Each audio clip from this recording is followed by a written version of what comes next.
Hello and welcome to EDHREC's Upping the Average, where we take a commander's average deck list as compiled by the data on EDHREC and make some quick swaps to it to help take it from a good start to a great one. This week we're taking 5-color to a whole new level. Jodah is all grown up. We've gone from Archmage Eternal to a legendary Unifier. He cascades any legends we cast from our hand to find even more legends and gives us a one-sided coat of arms effect for every legend we control. That means he's not actually a 5/5. Just on his own, he's a 6/6.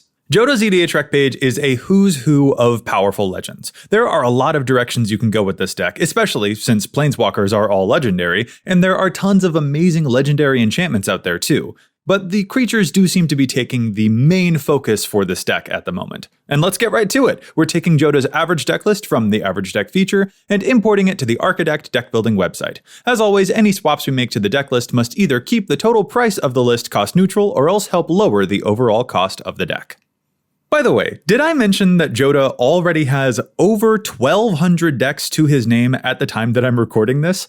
1,200! Dominaria United is a slightly new set, but 1,200 is astonishing. That's more than 3 times as popular as the new Dominaria United Precon commanders. By the time this video comes out, Jodah will probably have already surpassed the numbers of that Faldorn Precon, and that's a popular Precon. 5-color Legends is just a dang popular strategy, and personally, I wonder how many of these decks are completely brand new, built from the ground up or from scratch, and how many of these decks are actually being transferred over from different homes. There's a strong possibility that some other 5-color Jodah decks or 5-color Sisay decks out there are more interested in this new Jodah as a home for their favorite legends, and they've therefore shifted over to the new commander. Jodah's abilities are strongly reminiscent of 2 different Sliver legends, the First Sliver and Sliver Legion, Cascade and Tons of Pump. There's a lot to love here too. We've seen Legends Matters cards in a couple of different sets by now, and we know it to be a strong and fun archetype with some of the game's greatest hits. There are several new faces here too, which put in a ton of work to really make the whole deck just sing. We're used to Legends being individually powerful standalone creatures, so I think players might get caught a little off guard by this deck, seeing them all work so well together in tandem. There's still a little wrangling that we as the brewer and pilot have to do to make sure that these cards come together and cooperate with each other, but our opponents would be mistaken to treat these legends as merely being, quote, good stuff. There's a lot to cover, so we're jumping right in. I've got 2 parts to this video. First, the obligatory legend, wait for it, dairy, swaps for the deck as it currently stands, and second, a much more budget-friendly version. This deck's starting price is rather tall, so it'll be fun to try taking that down a notch, or 5. Anyway, let's hop to it. There's a lot going on in a 5-color deck, and in an attempt to make sure that this video isn't like 40 minutes long, I'm going to try and make it snappy. But there is at least one big change that I'll be making to this list that will require a pretty big chunk of explanation. So let's just get right into it. Okay, the first thing I simply had to do when I saw the average deck list was look over the legendary cards we have here and toss out any stinkers, and there are a few that immediately caught my eye. Namely, Avacyn's Memorial and the original Jodah. Who, what, when, where, why are these cards here? Avacyn's Memorial, I regret to say, is just not a good card. I like the thematic callback, but the card itself disappoints. And Jodah giving us that Fist of Suns effect?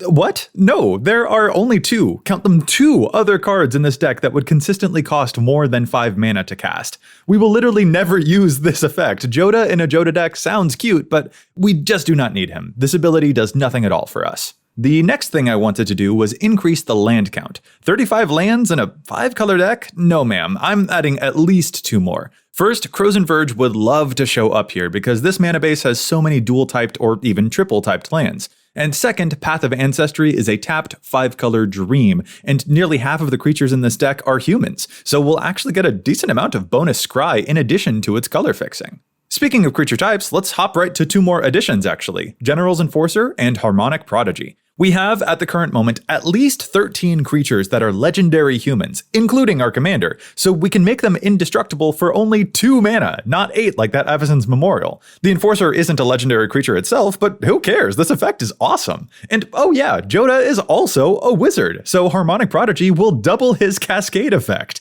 Every time we cast a legend from hand, we'll dig for 2 legends and they'll all buff each other up. Aces, that's wonderful. To add, though, we must cut, and I pored over this deck for a long time trying to figure out what would work best, and I gotta say, inspiration hits you in the weirdest places sometimes. So this is the part that I imagine will be a little bit divisive, but allow me to make my case. This here Gigantha, that doesn't belong in the 99, does it? That belongs as a companion. The companion rule was changed, so now instead of casting from the command zone, we must pay 3 mana to put it into our hand first, and then we can cast it from hand whenever. So this would be a free, for sure, 5-drop for Jodah to cascade off of. Or, alternatively, it can be the mana fixer that helps us cast our commander in the first place if we're having a tough time on our mana, and it helps out with a lot of these very colorful legends in the deck. Of course, Gigantha's companion requirement means that we have to remove some of the cards in the deck to meet that restriction, so let's evaluate what we would lose. And the answer is these 6 cards. So I admit, some of these are a real wrench to lose, but some of them aren't. Kodama, for example, is known to be powerful, but freely putting stuff onto the field instead of casting doesn't trigger Jodah's effect. I mean, it's an amazing ability, but, still. Kamal's Druidic Vow is tough to lose because it could be a really big blowout spell, but it's also an X spell in a deck whose commander has a pseudo-cascade effect. So there is actually a decent chance of us casting a legend and then flipping into this card where X would be 0, and thus we would completely whiff. I think the Great Henge and Selvala are the most sucky to lose, especially the Henge, but then again, cutting these 2 cards would save us $80? So I gotta admit, I don't feel too bad about that. The off chance that we might draw the Great Henge in some game doesn't feel, to me, like a bigger deal than having access to a bonus legend at the very start of every game. I know plenty of folks will disagree, and that's totally cool. I'll have a few other non-Gigantha recommendations to make a little bit later if you don't want the companion. But for me, I'm willing to cut just 6 cards to make room for a guaranteed Jodah helper, basically an 8th card at the beginning of the game. A card that will be a huge body and a mana fixer right off of the bat, especially since Jodah will make it 2 legendary things when we cast it. It just feels nice to have a go-to option if we happen to not have drawn any creature cards when Jodah is in play. And I guess here's my final thing. These cards here are all very good, but it's not like we're going to replace them with bad cards, right? So, with that big cut and that swap done, let's look the deck over one more time to see where we're at and what we still need here. I like our mana acceleration and our color fixing. We have at least 16 sources to help out this rainbow deck, which I really appreciate.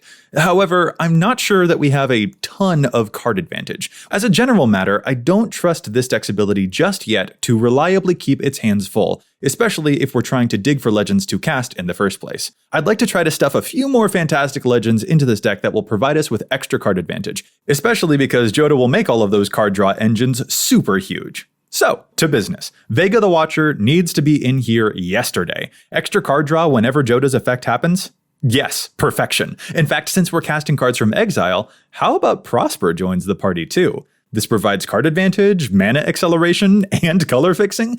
Instant classic. And then here's my absolute favorite, Lelia Blade Reforged. This card gives us extra advantage with those impulse draws, which is great, but that's not actually the reason I like it. I like it because Jodah flips individual cards into exile, and Lelia sees each of them and gets bigger for each individual card we flip. That is a ton of +1 counters. And I wanted to be very sure about this, because in the last Upping the Average video that I did, the Nagathrod video, I got a big rules interaction very wrong in that episode, which is not embarrassing at all, by the way. Thanks for asking. Anyway, the point is, for this one, I wanted to be very, very absolutely sure, because I don't like being wrong on the internet. But yeah, we've looked into this, like Dogma judges, and we've even done a Lelia and Cascade challenge the stats before on the podcast as well, that, yeah, they all checks the cards one at a time for Lelia's effect, which means a bunch of +1 counters. And that was for Cascade, but Jodah's effectively the same type of wording, the same type of mechanics. So I think we're good here.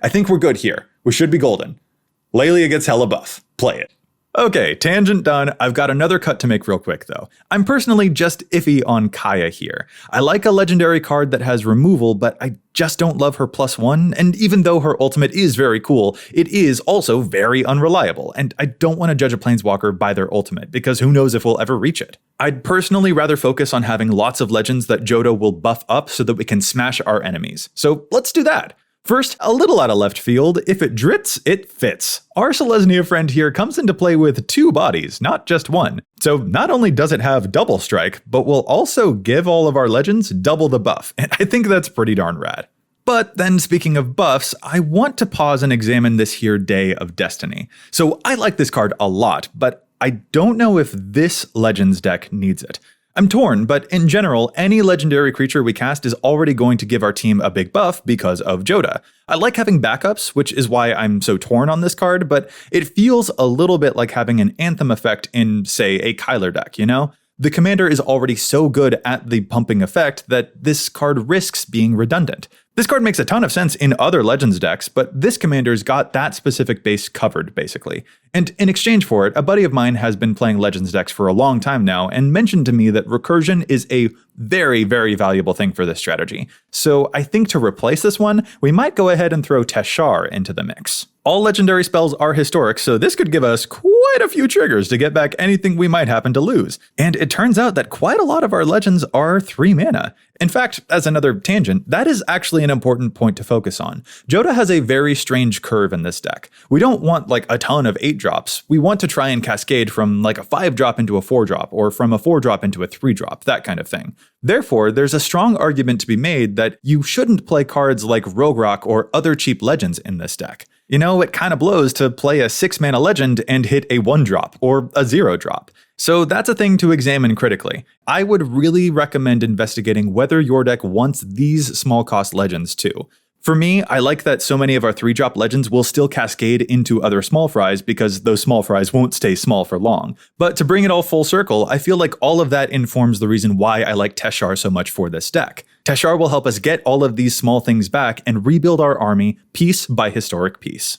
Oh, and speaking of 3-drops, one of my last additions here is actually low-key my favorite. Linvala is clutch. Sacrifice to give indestructible or hexproof to the whole team for the turn, and Teshar can even get her back over and over again, and it's legendary. This is pitch perfect protection for just about any deck, but especially this one, and I'm going to join that up with Hoffrey Ghostforge as well. Our creatures get huge, so I like to have some wrath insurance. If our stuff dies, we'll get spirit copies of them. We amass a very, very dangerous board. Our commander's pretty ridiculous, to be honest. So why not play the wrath insurance cards that also happen to be legendary creatures? Alright, real quick, as a parting honorable mention before we move on, I wanted to suggest a few quick cards if you happen to not be using the Gigantha Companion idea. I strongly recommend looking into Piru, Itali, and Yomiji for this deck. Itali is classic strong card advantage, just a great card in general. Yomiji is very good at keeping the engines going against all odds, and Piru is practically a one-sided board wipe. So if you don't like the companion restriction, give these ones a look. And then, by contrast, if you're looking to spruce up this deck with even more lavish and expensive cards, these 3 cards here might be of interest to you as well. Timna is classic card draw. Minsk is really fun, and it comes with a legendary creature, plus he can fling our huge creature so that we can go over enemy defenses if necessary. And then Shadow Spear is just a great 1-mana legendary card to flip into, providing amazing abilities and just good effects. Just some food for thought. Ooh, okay. Like I said, there's a lot of ground to cover. You can find a link to this version of the deck in the description below. But remember, we're not done yet. We still have a part 2 to get to. So let's make this legendary deck more budget friendly. So this deck started with like an $800 or $900 price tag, right? Yeah, let's make things more practical. I'm going to make this first part as brief as I can. The primary culprit of that price tag is, as always, the mana base. Fetches, triomes, shocks, let's say good riddance to the lot of them. Sayonara, we just saved $400. And to replace them, I propose that we use the 10 Trilands, which are simple but very effective, and I'll even throw a Murmuring Bosk in as a bonus. We also have some dual-typed allied lands and dual-typed enemy lands. I like these to help out with the Farseek style mana fixers that we've still got in the deck. And we'll round out all of that with a simple Evolving Wilds and Terramorphic Expanse. Is this the spiciest land base we've ever seen? No, absolutely not. But does it work? Yeah, it really does. You don't have to break your bank for a mana base. Also, Wizards of the Coast, on the off chance that you're listening, please help us make mana bases cheaper, especially by including more stuff like the Battle Bond lands in precons. Okay, thanks, bye. Alright, after that we have a big budget culling on our hands. On a budget, we will not have access to some of these amazing cards, but that is perfectly okay. We will live without them. I'd like to take particular note of the types of cards that we're most losing here. And I don't mean card types, I mean the function they serve in the deck. We're losing one clutch draw spell, some removal, a good bit of mana fixing. Those are all very noteworthy. We lose a lot of defensive spells too. That's something we definitely need to make sure we replace. And of course, we lose a smattering of legends with excellent utility. So we'll definitely need to be careful about how we'll replace those utility effects. And voila, here we are. There's a lot of space for us to fill here, so let's get right to it. I'll start with removal and protection. We lost Assassin's Trophy, but Generous Gift is perfectly good too. Flexible, fun, and it joins the Beast Within that's already in the main board. Alongside that, to protect our board, I'll throw in these two simple non-creature counterspells. In lieu of Heroic Intervention and Teferi's Protection, I find that these help us against many of the same threatening spells. You know, Stubborn Denial is the kind of spell that we generally only need to cast when we have a big creature in play that we want to protect, namely our commander. Next, ramp. These three are fairly standard and won't surprise anyone, but I appreciate them nonetheless. Sky Shroud in particular will help us fix colors with all of our dual-type lands running around. Following that, I'm also going to throw in a Manascape Refractor here. It generally hits our color fixing in some pretty fantastic ways, especially if someone has a bounce land. And we have some special lands here too that I just think will be really fun to potentially duplicate the effects of. And finally, while we lost the Timeless Lotus, I think Prismatic Geoscope is a pretty great budget replacement. It's a little wonky, I admit, but it's generally pretty nice, and this deck, unlike so many others, just appreciates big mana boosts, especially ones that help us ensure that we can cast our commander again more reliably. If you'd prefer to play Honor-Worn Shaco here, I totally understand. I just personally wanted to make sure that I prioritized color fixing for this 5-color deck. Alright, now to the legends themselves. Which creatures will we add to replace the big ones we lost? Well, let's start with the double ups. Karizev and Minsk 1.0 both make additional bodies. This is a surprise amount of extra pump that can really supercharge our board. They seem totally dorky, but the monkey and the hamster will end up being like 5/5, 6/6s pretty easily, and that's really great for just 2 or 3 mana. After that, I want to make sure that our creatures still offer us defensive capabilities. Essior is easy to cascade into and will help us keep Jodah alive. Plus, as it grows bigger, that flying is very relevant. Then, to help protect the whole board, not just Jodah, I also found myself drifting towards Gerard and Rien, Angel of Rebirth. Wrath Insurance is so huge for a deck that looks this threatening. So as long as we're over here cascading tons of stuff into play and drawing so much attention to ourselves, we should definitely have legends like these that really pitch in and help hold the fort. A very large number of our creatures are multicolored, so even though Rien won't save 100% of our legends, it'll do a dang good job at helping give us back most of them, which will come in very handy for any of the times that we need to rebuild. In addition to all of that, I am also way ready for this deck to play the new Shanna. She'll only be enabled by her own ability since we don't have a lot of other life gain or anything, but anytime we attack with her, she'll help us draw more cards. Plus, she'll be really beefy with our commander's pump, so the life she gains can actually be decently high, giving us a lot of punch, a lot of resilience, and a lot of flexibility. Alright, my final 2 ads are all about making ourselves more lethal, and I admit the first one is a bit self-indulgent. I just like Metamai, you guys. This is one of my favorite legends, maybe ever, and it's a true terror in my mom's flying tribal deck. A limited extra turn generator on a flying legend is just awesome, and since it needs to wait for Summoning Sickness to wear off, it never feels unfair either. Like the table always has a window to deal with it, and that provides exciting tension to a game. And it's especially good when you give it double strike so that it'll give you 2 extra turns. Which leads me to the final inclusion, Audric Lunarch Marshal. We've got some snazzy keywords running around in this deck on all these legendary creatures, and Audric just wants to make sure that they all share with the whole class. The only thing better than a bunch of huge legends swinging into the red zone is a bunch of huge legends swinging into the red zone with flying, or double strike, or lifelink, or all of the above. Extra keywords are great on bodies that get this big. And that ought to do it. At last, we've put the end in Legend, and with a price tag that feels a lot more reasonable too. You can find a link to both versions of this deck down in the description box below. I hope Jodah's got you feeling unified, and if you have any other recommendations that you'd like to make for your fellow 5-color Legend players, make sure that you leave your suggestions down in the comments below. Thanks so much for watching.